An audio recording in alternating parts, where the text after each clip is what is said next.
Gangaju was just an ordinary college student, with extraordinarily bad luck in love. No matter how many times she tried, she always seemed to end up with the wrong men. That day started like any other. On her way to playwriting class, she paused.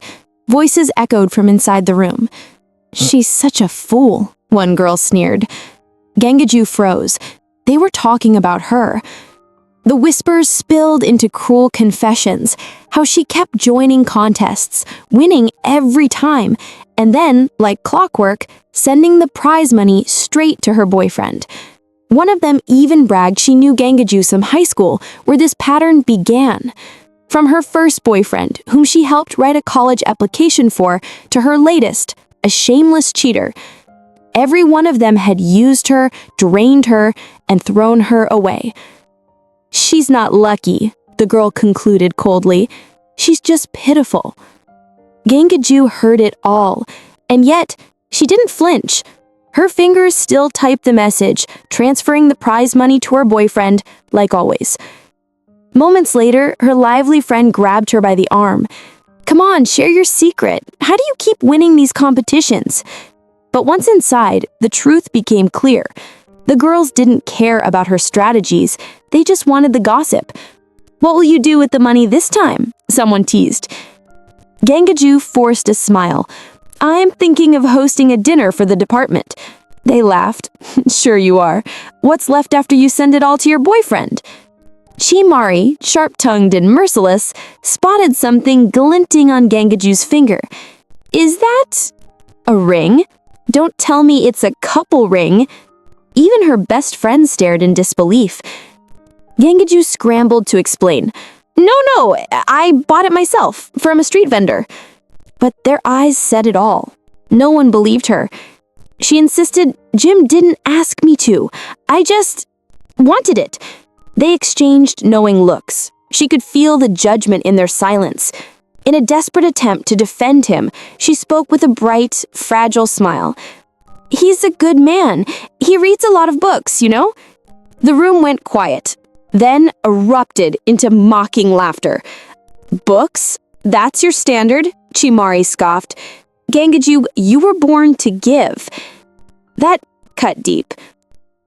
The table rattled as Gangaju slammed her palms against it, fury rising, ready to shout back. But before the storm could break, a girl rushed in. "A senior's treating us to dinner." The room transformed in seconds. Chairs toppled, chatter turned to chaos.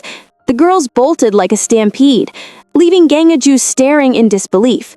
She followed them outside and found them clustered around a tall, handsome upperclassman. "Senior Hale." "They say he's a legend," her friend whispered, eyes sparkling.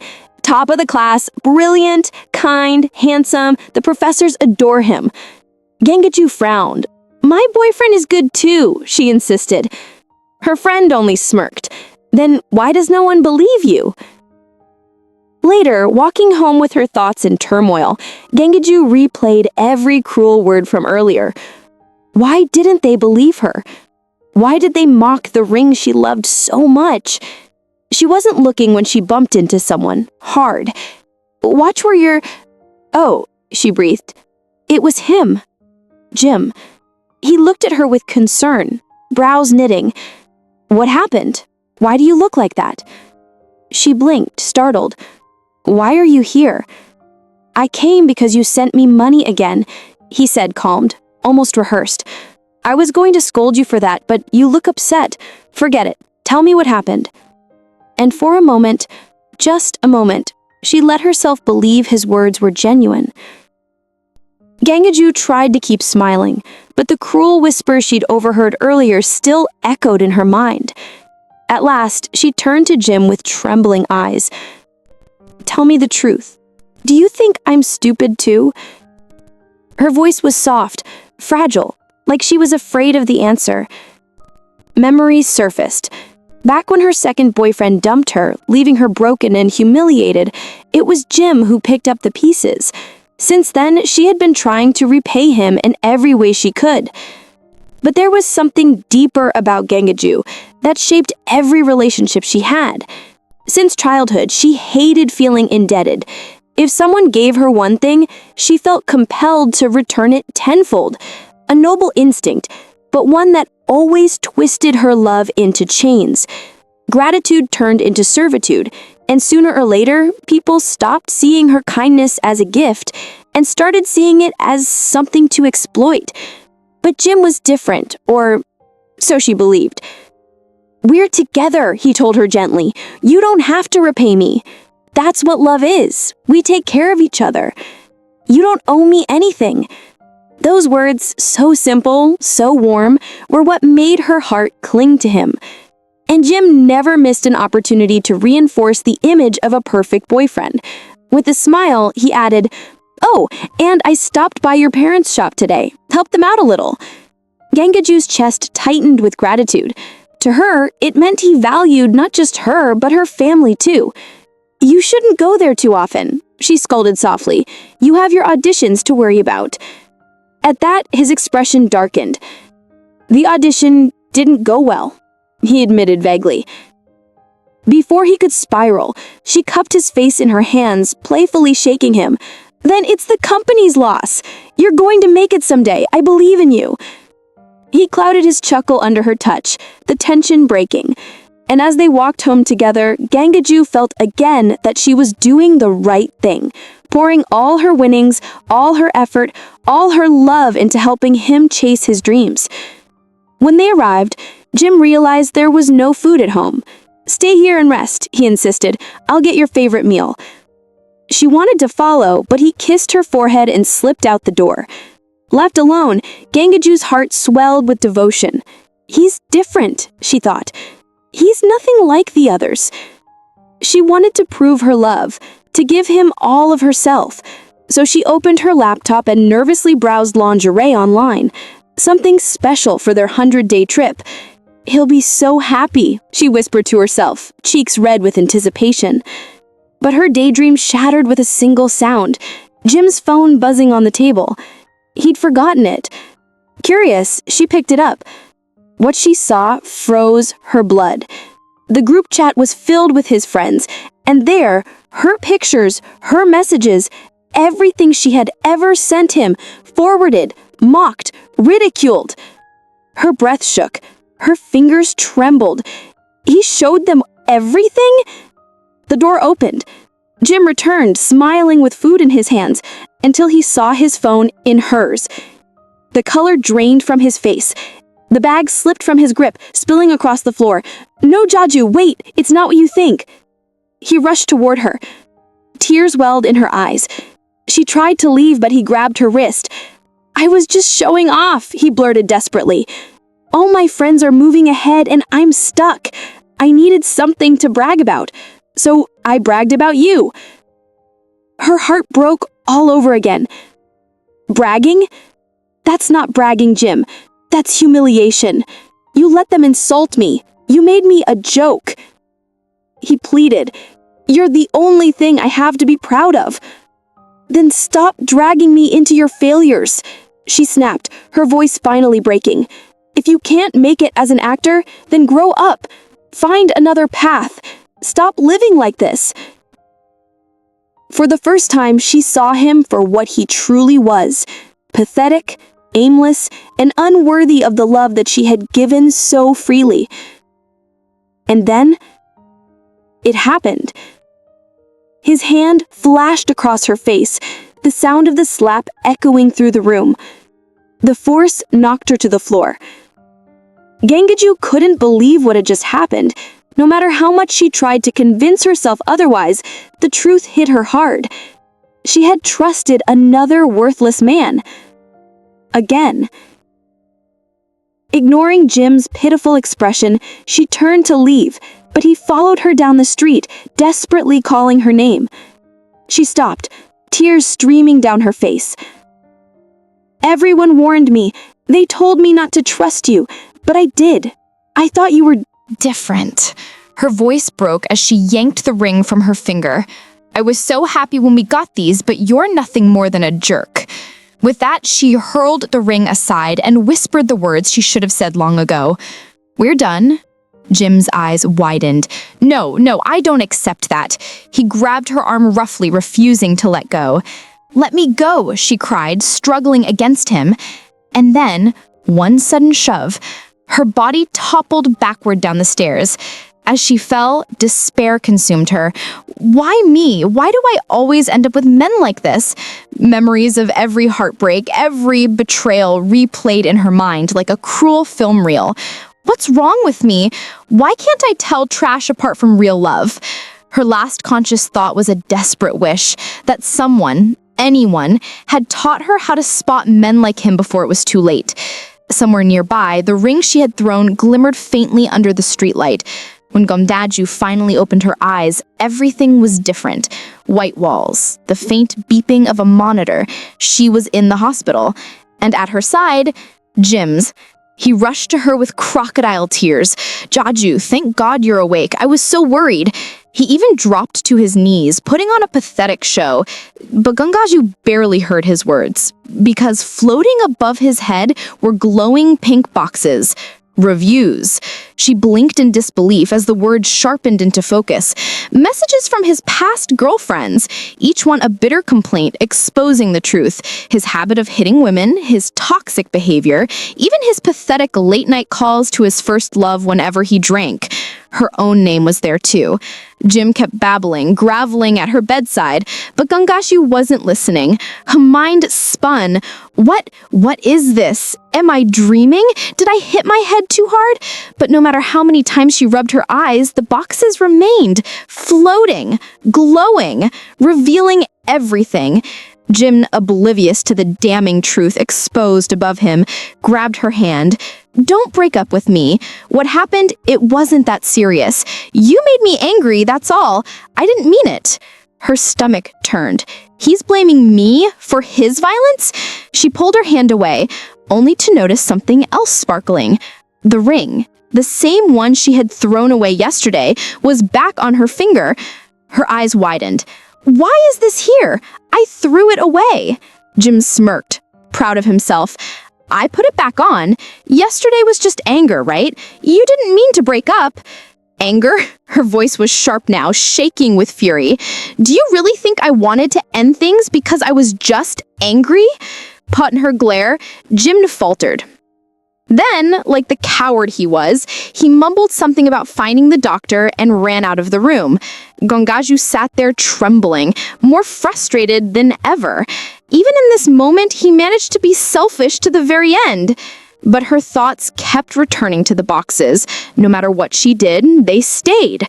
Reviews, clear as day, warnings from the women before her, and every single one proved what she already knew in her heart. This wasn't the first time he'd raised his hand against someone. It was his pattern, his habit. Her chest tightened. So I wasn't imagining it. He really is trash. The door creaked open again.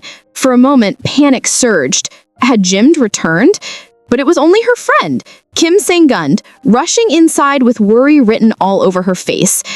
Gongaju, Sang-gun gasped. Are you hurt? I was so scared when I heard, shh, we're in a hospital. Rumors were already spreading through campus. People whispered that Gongaju had fallen from the roof and tumbled down the stairs. She almost opened her mouth to deny it. But then, something unexpected caught her eye. Floating above her best friend Sang-gun's head were the same glowing pink boxes. Love reviews. Her heart skipped. Wait, Sang-gun has them too? Curious, Gongaju leaned closer. The words were blunt. One ex wrote that they broke up because of an embarrassing public incident. Another bitterly complained she hadn't kept premarital chastity. Testing her new power, Gongaju asked, carefully, Sang-gun, did you really break up because of that event? And, about the other thing? To her shock, Sang-gun confirmed it. Every word written in those reviews was true. Now suspicious, Sang-gun tilted her head. Hold on, the story says you fell backward, then why is your face bruised? It looks like someone hit you. Before Gongaju could answer, the door swung open. Jim stepped inside. The moment he heard Sengun's question, his eyes widened with panic. He stammered something about having an audition, then bolted out of the room without even looking back. Sengun yanked up, furious. "I'll tear his mouth off." But Gongaju caught her arm. Shaking her head, she whispered, "It's fine. I already broke up with him." Sengun pointed at the ring still on her finger. "Then why are you still wearing his mark?" Startled, Gongaju pulled it off. And in that instant, the reviews vanished. She slipped it back on. They returned. Off again. Gone.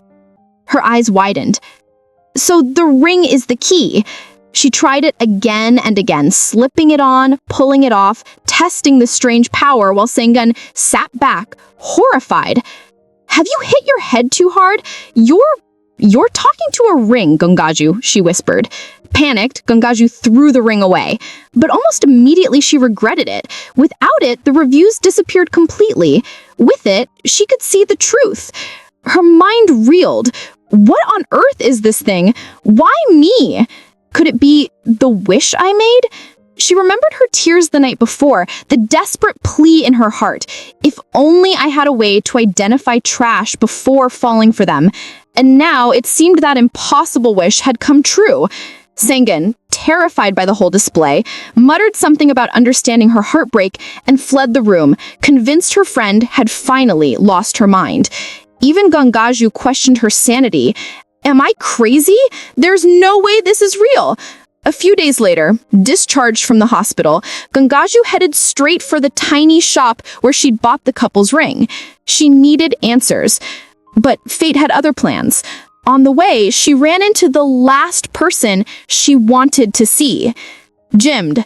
"Gongaju," he started, his face already twisted into false pity. "Why are you being like this? I apologized. Isn't that enough?" She stared at him, disgusted. What spell was I under to ever believe this man?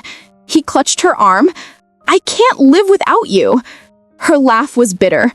"Of course you can't. I pay your rent. I feed you. Without me, you'd starve." His mask slipped. Anger flashed across his face. "Then what?" she pressed, her voice sharp now. "Should I pay your next rent as a breakup fee? Would that satisfy you?" Enraged, he raised his hand. Gongaju squeezed her eyes shut, bracing for another slap. But it never came. Instead, crash! The sound of something hitting the ground. She opened her eyes to see Jimmed sprawled across the pavement. Standing tall in front of him was none other than Senior Hale, the legendary upperclassman from her department. Jimmed tried to puff up, but one look at Hale's towering frame drained him of courage. He faked a phone call, muttering, "You're just lucky I've got somewhere to be," before fleeing like the coward he was. Gongaju was left standing face to face with the senior everyone admired. She quickly bent down, gathering his scattered belongings. "I'm so sorry. I'll replace whatever broke." But Hale shook his head. His gaze was steady, concerned. "Don't worry about that. What matters is... Are you okay? Do you want me to walk with you, just in case he comes back?" For a moment, Gongaju's heart skipped.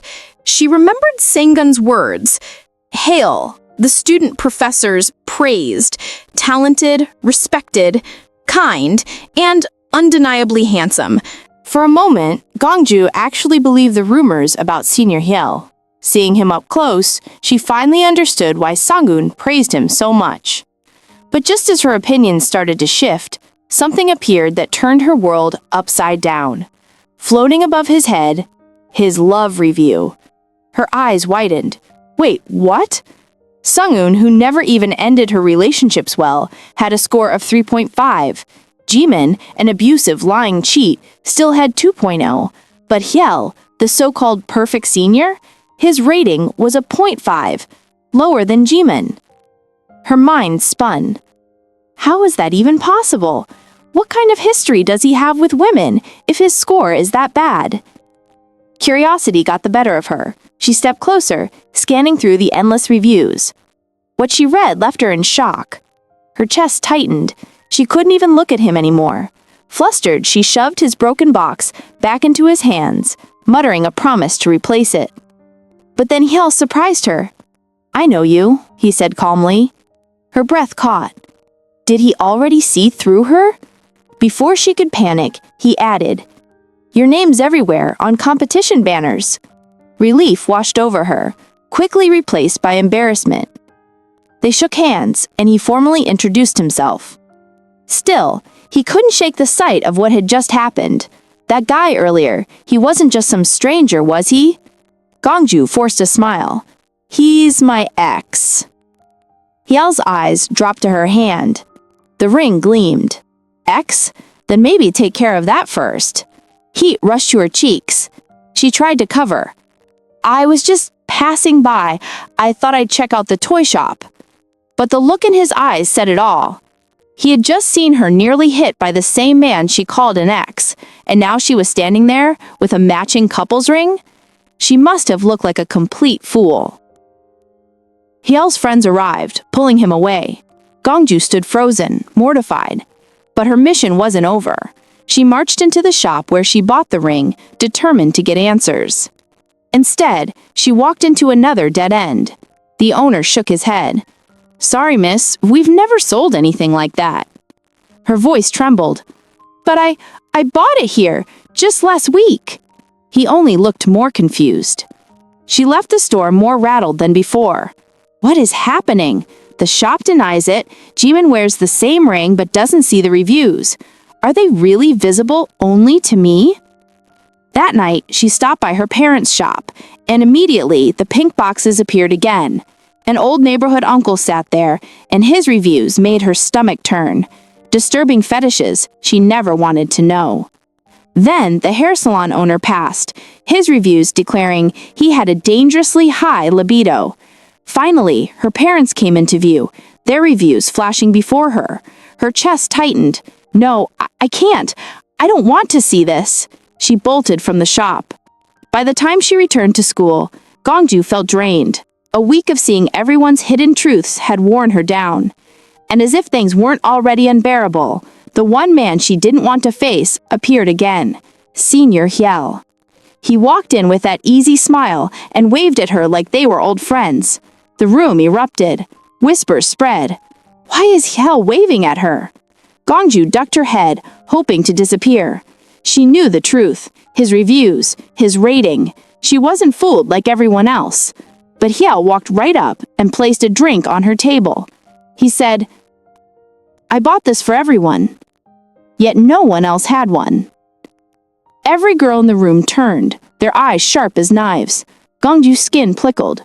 They're going to eat me alive. She stammered, desperate. Please, just take it back. But he ignored her, slipping away without another word. The stares lingered, heavier than chains. And just when she thought her day couldn't possibly get worse, her phone buzzed. A message. From Jimin. He wrote that he hadn't run away the other day. He had passed his audition. He was about to be famous now, so he wanted nothing more to do with her. Gongju almost laughed. Of course. Just like Hyel, Jimin's reputation fools everyone. On the outside, they look perfect. But inside? Her eyes hardened. She was done being played for a fool. She couldn't get back all the rent she had wasted on him, but she would damn well get her hospital bills back. Storming into his department, she arrived just in time to hear his newest lie. Jimin was surrounded by classmates, playing the victim. With a pitiful voice, he told them, She was violent toward me when I tried to break up. Her blood ran cold. What? He was the one who hit me, and now he was turning the story against me? The boys burst into laughter, hurling cruel names at Gongju. In their eyes, she was nothing more than a psycho, a girl who always dated losers and now clung to their friend like a desperate shadow. Jimin leaned into the act, smirking as he tried to twist the story. She's obsessed with me, he said. I should never have broken up with her. It's not like she has anyone else. His friends eagerly backed him up. They even mentioned her first ex, the one who dumped her by lying about two-timing, who spread the rumor she was a stalker. Gongju wasn't surprised. Their reviews had been as rotten as Jimin's. Trash recognized trash. Then came the praise. Jimin had finally passed his audition. After failing 10 times, he was sure the theater would take him in this time. His friends cheered him on, then turned their sleazy attention back to Gongju. "Man, she's bad luck," one of them laughed. "But damn, that body." The other chimed in, agreeing, pressuring him to tell them what it was like being with her. Gongju's fist clenched outside the door. "Thank God I never gave myself to him." Jimin shrugged. "We didn't go that far. My only regret, really." Then, as if things couldn't get any worse, he pulled out his phone. His eyes gleamed. "I've got a few pictures, though. If she begs, maybe I'll take her back." The boys crowded around, snickering as he scrolled. Her heart raced.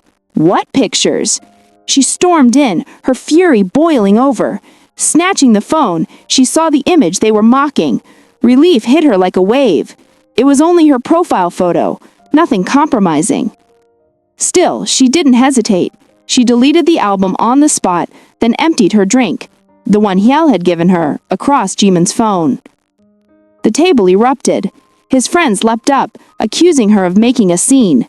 "She's crazy," one of them shouted. "Violent, just like Jimin said." Gongju glared at Jimin, her voice sharp. "Then tell them, who gave me these marks?" Fear flashed across his face. He grabbed her wrist and dragged her out. Once they were alone, his mask cracked. He hissed, "Don't ruin my reputation. If you cared that much, maybe you shouldn't have made me so angry in the first place." Her voice shook with rage. "If you didn't want your reputation ruined, maybe you shouldn't have been going around hitting girls." But he only laughed, a cruel, hollow sound.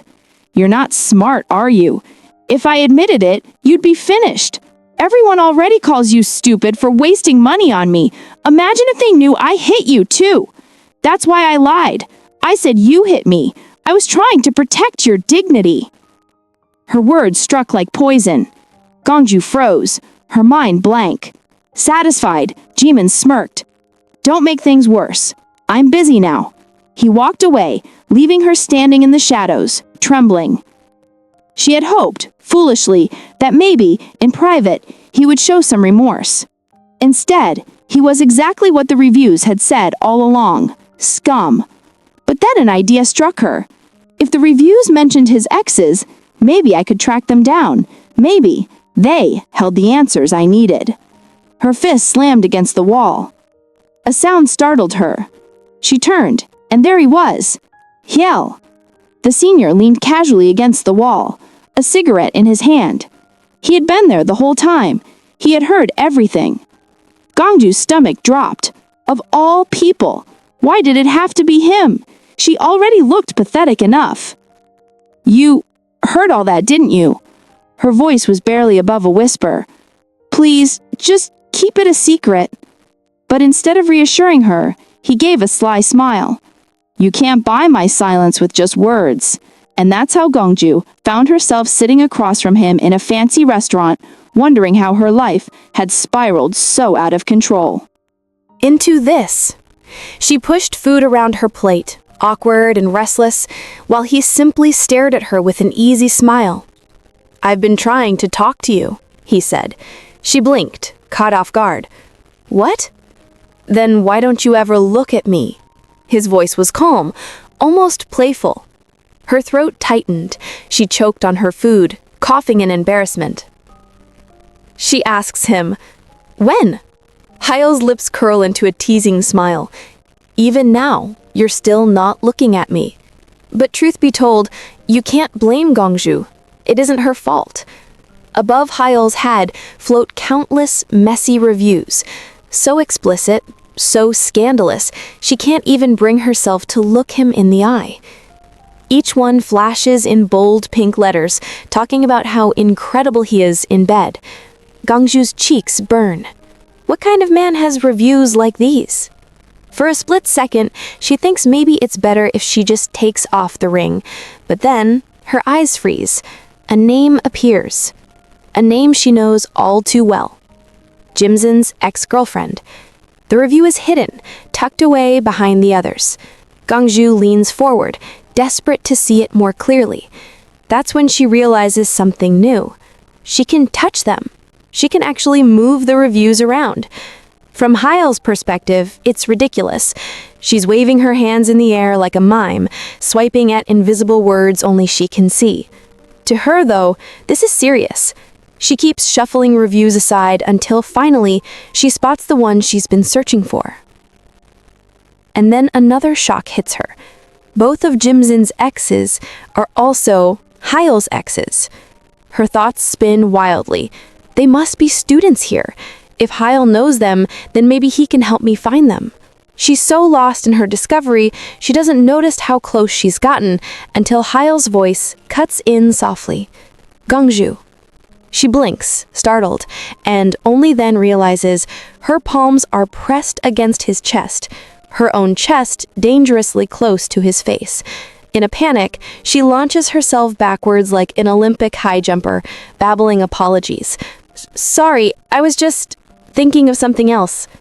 Hyle chuckles. It's fine. What were you thinking about? Flustered, but deciding honesty is best, Gongju blurts, Do you know Kim Ji-hee and Song Aeong? I need to talk to them, but I don't have their contacts. Hyle tilts his head, studying her. I know them? Her eyes brighten. Really? Then could you give me their numbers? But then that sly, devilish smile spreads across his face. I could, but you'll have to do something for me in return. Gongju nearly faints. It's not even his number, and he's still trying to bargain. She complains silently in her head, but she has no choice. This is too important. She sighs. Fine, whatever you want. Just give me their contacts. Hyle's smirk deepens. The deal is set. 1 week later, the big day has arrived. Jimzin's final audition. The campus is buzzing. Whispers ripple through the crowd. The legendary director Moon is here. The students can't believe their luck. Some even rush to thank Jimzin personally, as if he's the reason such a famous figure came at all. Jimzin basks in the attention, smug as ever. Treat me well. I'll be the next star. He strides onto the stage, brimming with confidence. Hello, my name is An Jimzin, he says proudly. From the shadows, Gongju watches. His eyes flicker toward her, and his smirk deepens. She came to see me, to watch me shine. The girl who looked down on me will finally see how amazing I've become. The performance begins.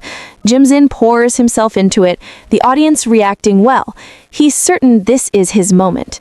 He's almost at the finish, when the auditorium doors slam open. 2 girls storm inside. Song Aeong, Jim Hee, Jimzin's exes, and they are not here for a friendly visit. The students gasp, whispering, Who are they? What's going on? The girls march down the aisle, their voices sharp as knives. Director Moon, you came all this way just to choose him? Are your eyes broken? Chaos erupts. Staff try to stop them, but it's too late. Backstage, Hyle twirls a key in his hand, smirking.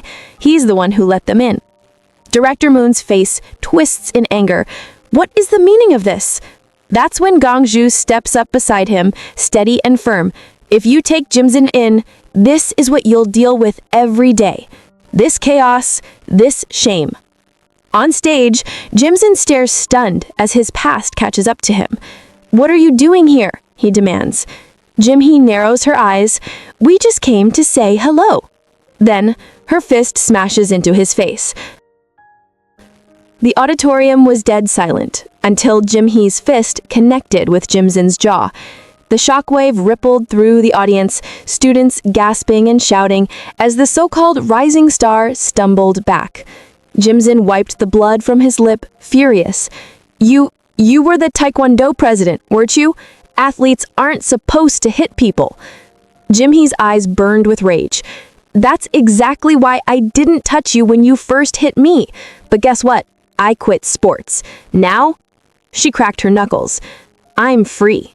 She raised her fist again, but before she could land another strike, Seonga stepped forward. Wait for your turn. I'm not letting him off easy either. Jimzin smirked. What can you do? You're weak. But Seonga only smiled coldly. She lifted her hands, revealing sharp, gleaming nails. I'm in metal design. Filed these claws for 5 hours just for you. Jimson's confidence drained in an instant.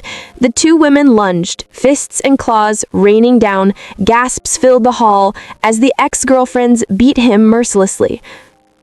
"Enough," Jimson roared, staggering to his feet. His voice shook with fury. "Did you come here just to humiliate me? This is an audition, not your playground. Separate public and private matters." That's when Gongju finally stepped into the light. Her voice was calm, steady, but it cut through the chaos like a blade. "You should have thought about that first, Jimson. Instead, you treated your ex-girlfriends like trash. I'm here for one reason only, to let everyone know who you really are." Her eyes shifted to Director Moon. "Your company is famous, isn't it? Every new member gets dissected online before they even debut. You know better than anyone that the wrong choice can destroy your reputation. Tell me, do you really intend to cast someone like him?" Jimson's face twisted. He bowed deeply to the director, voice trembling with fake sincerity. "Director, these are nothing but lies. I've dreamed of being an actor all my life. I have always been careful with my personal life. These women are just bitter exes trying to ruin me. Please, don't let their spite destroy my future." From the seats, his friends shouted support. "She's the liar! Gongju attacked him after their breakup." Gongju's eyes widened. How did the truth twist into this?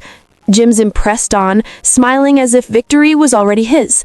"Director, you know what it's like. When you were debuting, people spread malicious rumors about you, but you silenced them with witnesses, with truth. I'm no different. Please, give me justice. Don't let me be destroyed by lies." Director Moon sat still, studying him. Then slowly, he nodded. "I've heard both sides, and my judgment is clear." Jimson's chest swelled with triumph. "This is it. He believes me." The director's voice echoed across the hall. "On Jimson is not suitable for my company." Gasps erupted. Jimson froze, his smile faltering. "What? Director, please, you can't believe their lies. They're just trying to bring me down." But then Director Moon turned to Gongji. "And you, storming in here without proof, hurling accusations, that's just as unfair. Being an actor isn't just a dream, it's survival. I don't know what grievance you have with him, but this is not the place." He drew a breath, ready to deliver his verdict. "That said, Jimson, welcome to Moonlight Theater." "Wait!" Gongju's voice sliced through his words. The room fell silent as she lifted her phone high. On the screen, a video began to play. Jimin's own voice echoed, dripping with malice. "Don't you dare talk about me hitting you.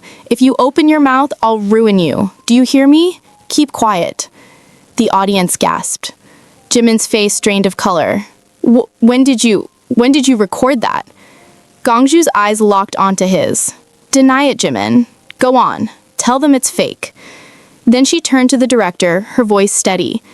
"Is this enough proof for you?" Jimin's voice cracked, desperate now. "When did you record me? Answer me." But Gongju already knew. Her mind flashed back to that night in the restaurant with Hyle, the night everything began to change. Back then, when Gongju met with Hyle, she thought he was just teasing her about giving up Jimin's ex's contacts. But he was serious. Hyle leaned across the table, eyes steady. "What do you plan to do with their numbers? Is this revenge?" Before she could answer, he pulled out his phone. On the screen was a recording. Her heated confrontation with Jimin. Gongju froze. Hyle explained, "I acted on my own. I thought it might help you. His violence isn't a one-time thing." He hesitated, then added, "Sorry, for recording without telling you." Those words planted the seed of her plan. Later, Gongju met with Jimin's ex-girlfriends. She showed them the video and laid everything out. "You don't have to do much. Just cause a scene at his audition. If that doesn't work, I'll show everyone this." They hesitated. Seonga bit her lip, torn between anger and fear. But how did you even know he hit us? We never told anyone." Gongju couldn't answer that. She couldn't explain the strange gift of the reviews. Sayang shook her head. "I don't want this. People will talk. Rumors will spread. I just want it to be over." But Gongju wouldn't let go. Her voice shook with conviction. "Jimin will never change if you keep staying silent. He acts like a victim because he knows you'll be too embarrassed, too scared to speak. That's his weapon. Memories clawed at her, the sting of his slap, the disbelief, the betrayal, the way her world shattered in an instant. She had never thought a man she loved could hit her. If he rises, you'll see his face everywhere, on posters, on screens, while your pain festers deeper. Don't let him bury the truth, please. I don't want you to suffer anymore. Let me help. Her words lit a fire in them. And that's how they stood together in the auditorium, ready to expose him. Back in the present, the mask was gone. Jimin's fury boiled over. He lunged forward to Gongju, hand raised, then froze. Dozens of eyes were locked on him. Director Moon's voice cut through the tension. I'll remember your name, not as a star, but as someone who will never, by luck or by mistake, step foot into my company. He walked out, his decision final. Jimin's face twisted in rage. He turned on Gongju, grabbing her arm violently. Why? Why would you do this? Do you know how hard I worked for this chance? And you stole it from me. Her eyes widened in disbelief. Do you really think this is my fault? None of this is because of me. Everything that's happening, it's the result of your own actions. But Jimin sneered, jabbing his finger against her forehead. Don't lecture me. You're stubborn, self-centered. Meeting you was the worst mistake of my life. His finger rose again, but never landed. A strong hand gripped his, twisting it backwards until Jimin winced in pain. Heil. His presence was like a wall of steel as he growled, Don't you dare lay a hand on her again. Jimin thrashed, furious. This isn't your business. Let me go. But Gongju stepped in, her voice steady, no longer trembling. No, Jimin. I don't care what you say. You'll spend your whole life blaming others, but you don't get to blame me. Her eyes narrowed, sharp as glass. I learned something, even from trash like you. Karma always comes back, and trash like you isn't something to hold on to. It's something to crash and throw away. Her words cut deeper than any slap could. Days passed, but the storm didn't fade. The story of the audition spread like wildfire. Students whispered in the halls, professors shook their heads. Jimin, the rising star, exposed as a violent fraud. Unable to face the humiliation, he filed for a leave of absence in his final year. In other words, his acting career was over before it even began. Of course, rumors spread like wildfire. Everyone on campus had an opinion about Gongju. Some whispered in admiration, saying she was brave, bold enough to stand against Jimin in front of the great director Moon. Others sneered, claiming she was petty, dragging private matters into the public eye. But Gongju, she didn't care. Let them talk. For the first time in a long while, she felt no regret. If not for the truth hidden in those glowing reviews, she might have stayed silent. But now, she knew better. Still, the ring on her finger weighed heavy. It reminded her of Jimin, and that made her want to rip it off and throw it away. Yet, if she did, how could she see people's love reviews? That ability was her weapon now. With it, she could finally do what she'd never managed before. Filter out the trash. Find someone, not who she thought was perfect, but who the reviews proved was good. No more heartbreak, no more mistakes. She would find the man with a rating worth trusting. The rest, she wouldn't even look at them. At least that was the plan. So why was she now tangled up in bed with a certain topless senior whose reviews were so bad they could scare off a saint? To explain how she ended up here, we have to rewind an hour earlier. Gongju had just left campus, her mind set on going home, when one of her playwriting classmates cornered her.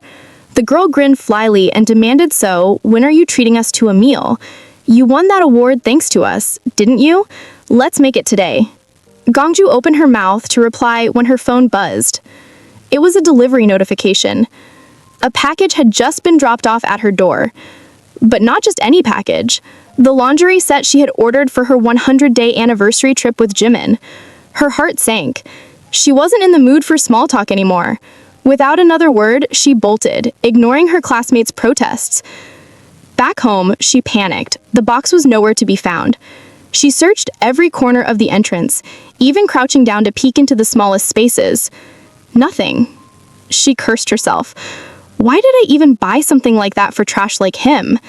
And then, she realized the truth. Her apartment number was 401, but in her haste, she had written down 402. The lingerie had been delivered to the wrong address. Her stomach dropped. Now her sexy underwear was sitting in someone else's house. With no choice, she marched over to 402. She checked the front door, the corners, even the tiny sockets by the frame. Nothing. The package was gone, which meant only one thing. The owner had taken it inside. Her chest tightened in horror. Who does that? Why would anyone take in a box without checking the label? She tried to console herself. Maybe they hadn't opened it yet. Maybe it was still sealed. With shaking hands, she finally pressed the doorbell. And that's when the world froze. Because standing in the doorway, shirtless, hair still dripping from the shower, was none other than her senior, Yeonhae. The man everyone admired. The man with the terrible review she couldn't stop seeing. And now, her half-naked neighbor. Gongju's brain short-circuited. What is this? Why him? Why shirtless? Why not shirtless? Okay, that last one wasn't her thought. It was mine. Yeonhae blinked, just as surprised. What are you doing at my house? Her mouth opened, but no words came out. Blank. Completely blank. With a teasing smirk, he tilted his head. Do I have to stand out here like this, or are you going to come in? Before she knew it, she was inside his apartment. But sitting there on his couch with Yeonhae casually walking around shirtless, it was torture. She sat Rodmart straight, heart pounding, eyes darting everywhere but at him. And then she saw it. The package, tucked neatly beside the table, within reach. Her package. The lingerie. Her pulse skyrocketed. All she could think was, please, please, let him not have opened it yet. Hyle leaned lazily against the doorframe, water still dripping from his hair, and asked with that sly smile of his, "You're here because your package was delivered to me by mistake, aren't you?" Caught off guard, Gongju stammered, fumbling with her words. "Yes, I wrote down the wrong address. I actually live next door." He tilted his head thoughtfully. A package did arrive earlier. Before she could sigh in relief, he stepped aside, holding up the small box she had been searching desperately for. Her heart leapt. Finally, salvation. She reached for it instantly, eager to grab it and run far, far away. But Hyle pulled it back out of her reach, amusement glinting in his eyes. "Proof," he said casually. "How do I know this is really yours?" Her cheeks burned. "It's mine," she insisted, trying not to sound desperate. But Hyle wasn't letting it go. He pulled out his phone, scrolling through his orders.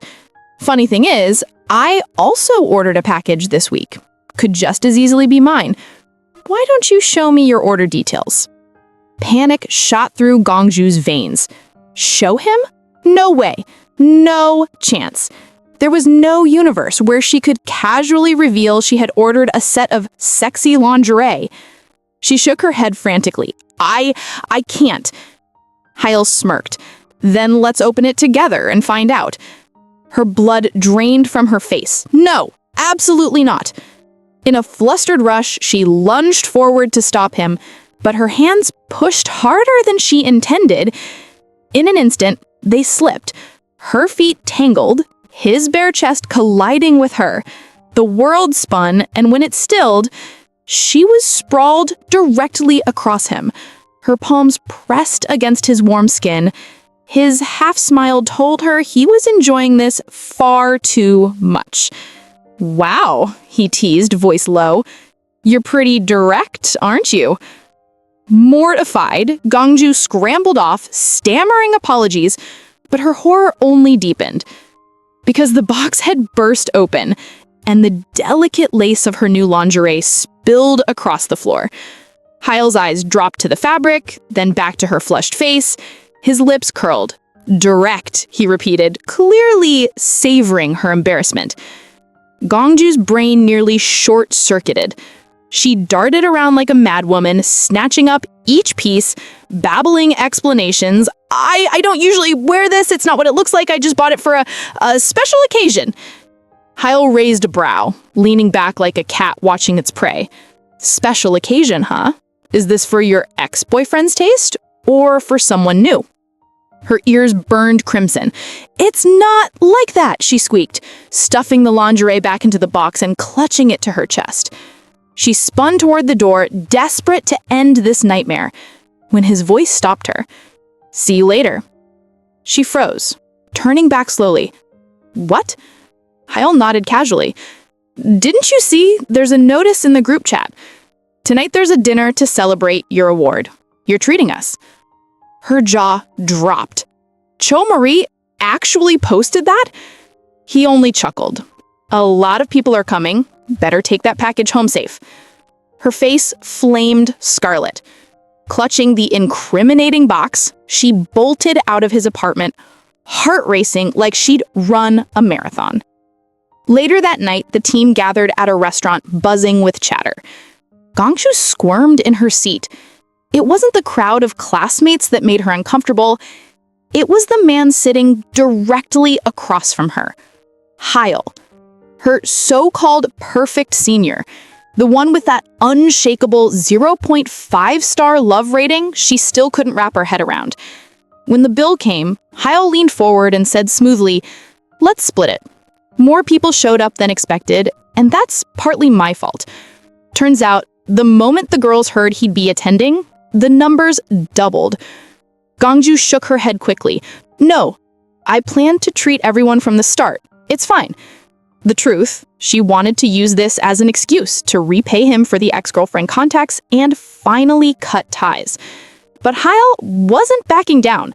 He said, "Think of it as me comforting you." The two went back and forth, their voices rising just enough to catch attention.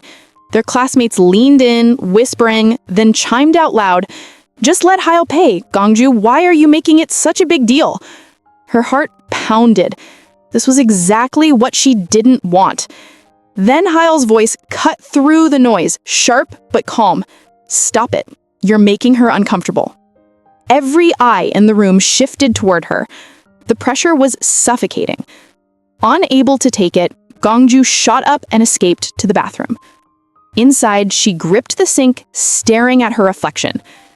Gratitude was one thing, but gratitude towards a man with a 0.5 rating, that was a whole different story. Her stomach twisted. What had he done to deserve such a score?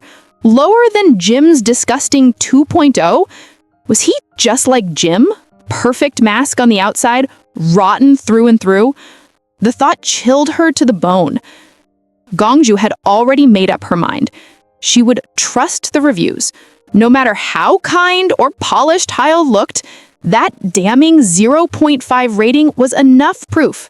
She couldn't afford another mistake. If she wanted to protect herself, she had to leave quietly, without drawing attention. Her plan was simple: pay the bill, slip out unnoticed, and end this messy evening. At the counter, she asked for the bill. But before the cashier could calculate, Sanggun appeared, breathless. She said, "Something happened while you were gone." Her voice was sharp. It turns out that Chae-Marie wanted to approach Gongju to offer a few comforting words about her breakup, but the others stopped her, whispering that it was better to act like nothing had happened. They reminded her of the chaos back when Leopard Gongju had trouble with her ex. Chae-Marie pushed back. "This is different. Back then, Pio was the victim, but this time it's Gongju." Another girl stuffed. "We don't know that. What if Jim is the victim again?" Sanggun clenched her fists, ready to explode. But before she could speak, Hyle's voice cut through the noise, calm but sharp. "Pio? He hasn't changed at all. He just broke up with another girlfriend. Because he was cheating on her too." The table went silent. Hyle continued. "I ran into him the other day. He was drunk, looking for Gongju. He begged me to tell her to unblock his number, said he'd fix the rumors if she just answered his calls, and he even admitted there's no one else quite as gullible as her." Gasps rippled around the table.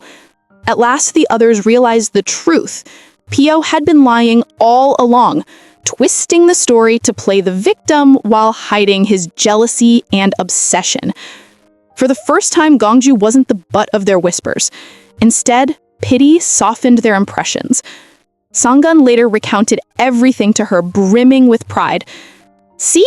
If it weren't for Hyle, they would have torn into you again. You should be grateful to him. But Gongju only frowned. Why would Hyle defend her like that? Maybe it wasn't about her at all.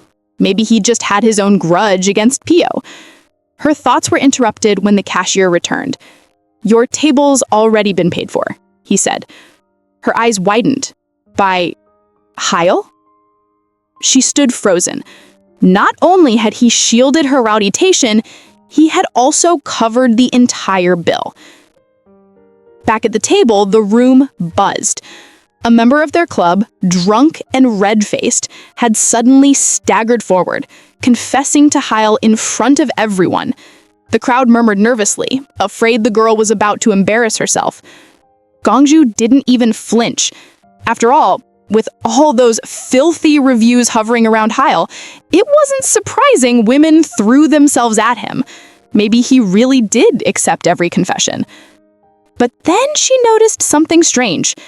His leg was shaking under the table.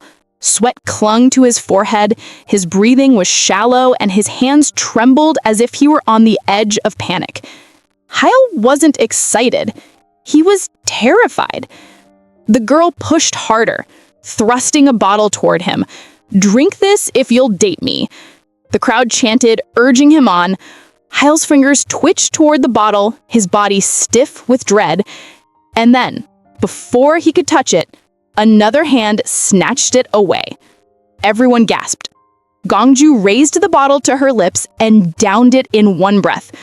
The room fell silent. "That's enough," she said firmly, wiping her mouth. "He doesn't need to answer you. You're already too drunk." As if on cue, the girl swayed once, then collapsed mid-sentence, fast asleep. The crowd scattered, muttering in disbelief, leaving Ayel staring at Gongju in stunned silence. She brushed it off, straightening her shoulders. Now we're even, she thought. He had defended her reputation. She had saved him from humiliation. Debt repaid. But her relief was short-lived, because now the attention shifted squarely onto her. The members crowded around, grinning, clapping her on the back. "If you're that bold, then you have to make a wish," someone shouted. Chants erupted. "A wish, a wish, a wish." Well, Gongju couldn't exactly tell them that her only wish was to get as far away from Ayala as possible, so instead she came up with a quick distraction. "How about we all go grab ice cream shots?" she suggested with a smile. The others lit up at the idea, and just like she planned, they hurried off. This was supposed to be her chance to slip away unnoticed, but luck wasn't on her side, because when the groups were paired, she found herself walking side by side with Ayel heading toward the shop. She shot a pained look at Songgun, who had clearly betrayed her. With no way out, Gongju trudged along. On the way, Ayel finally broke the silence. "Why did you drink that for me back there?" She hesitated, then answered honestly. "You looked like you were in a tough spot, and since I owe you for helping me so many times, I thought this would even the score." Ayel gave him that teasing smirk. "You think one drink covers all of that? Not even close." His lighthearted tone eased the tension. Gongju realized his nervousness was gone. He was back to his usual self. But curiosity gnawed at her. "Why were you so nervous earlier? You've had so many confessions before." In her mind, she wondered, maybe he just didn't like that girl, or maybe he found public confessions embarrassing. But Ayel shook his head. "It's not that. The truth is, whenever someone confesses, I can't bring myself to turn them down." Gongju stopped in her tracks. "What? But that's your choice." "Tell me then," he asked quietly. "How do you reject someone politely? How do you say no without hurting them?" And then it clicked for her. That was why he had so many girlfriends. He wasn't chasing them. He was just accepting every confession out of guilt. Her stomach twisted. "That's not kindness, Ayel. That's cruel. You're wasting their time and your own. They at least get to date someone they like, but you're left with nothing but emptiness." Her words landed heavy. For a long moment, he just stared at her. Then, unexpectedly, he chuckled. "You're sharper than I thought. You're not like the girl I first imagined." His thoughts drifted to the very first time he saw her. at her family's restaurant. He'd been eating while on the phone with his professor, and she had just been praised for winning a grand prize. He watched as she served a hot meal to a homeless man. But the man, sly and ungrateful, plucked a hair from his head and dropped it into the food, pretending it came from the kitchen. He raised a scene, refusing to pay. Instead of fighting back, Gongju bowed her head and apologized. "You don't have to pay," she told him. "Just come back next time. We'll serve you another bowl." The old man fled in guilt, but Gongju only worried about him, convinced he might still be hungry. Her mother stormed in soon after, furious. She smacked Gongju in the back, scolding her for being too soft, for always giving away food for free. She tried to defend herself. There was hair in the food after all. But her mother shut her down. That was Ayel's first impression of her. A fool. A girl who took losses to protect others. Back in the present, Gongju tugged him from his thoughts. They walked back with the ice cream in hand. She tilted her head, curious. "What was your first impression of me, really? What did you think I lacked? Because every time you've seen me, I was caught in some embarrassing situation. Maybe the problem is just me." Ayel stopped walking, his expression hardening. "Don't say that." His voice was firm now. "There's nothing wrong with you. You're fine the way you are. Stop blaming yourself for what others did to you." Her breath caught. No one had ever said that to her. Ayel's voice softened, but there was steel in it too. "Don't blame yourself for what other people did to you. You've done nothing wrong." Then, almost playfully, he added, "Forget what I said earlier about you being smart. I take it back." He started to walk ahead, but after a few steps, he realized Gongju wasn't following. He turned back. "Why aren't you moving?" But Gongju couldn't answer. All her life, people had treated her like she was the problem. Yet here was this senior, someone she barely even knew, telling her she was fine just the way she was. Why did those words feel so comforting? Why did they make my heart ache? Her chest tightened, and before she could stop herself, tears spilled from her eyes. Ayel panicked. He rushed back to her, flustered. "Well, wait, what's wrong? Why are you crying? Did I say something stupid again?" Gongju quickly shook her head. "No, it's not that. I didn't expect someone like you to comfort me. It caught me off guard. That's all." Her voice trembled, but there was a raw honesty in it. And then, suddenly, a glowing bar appeared right in front of Ayel's face. Gongju froze, her tears forgotten. "What is that?" she whispered. Letters shimmered across the bar. "Increased Yan Hiel affection level." Her eyes widened. Affection level? Increased? What did that even mean? Who was writing this? Before she could make sense of it, another box materialized in midair. New information unlocked. Yan Hiel. Her pulse raced. More information? From who? For what? And then, like a cruel joke, a new screen slid open before her eyes, showing Hiel's next partner. Her stomach dropped. It was her own picture. She stumbled back in shock, horrified. No way. Me? It was official. According to whatever strange force was behind these reviews, Gongju was destined to be Hyel's next partner. Enjoying this recap so far? Then please like, share, subscribe, and comment. Until next time, ciao!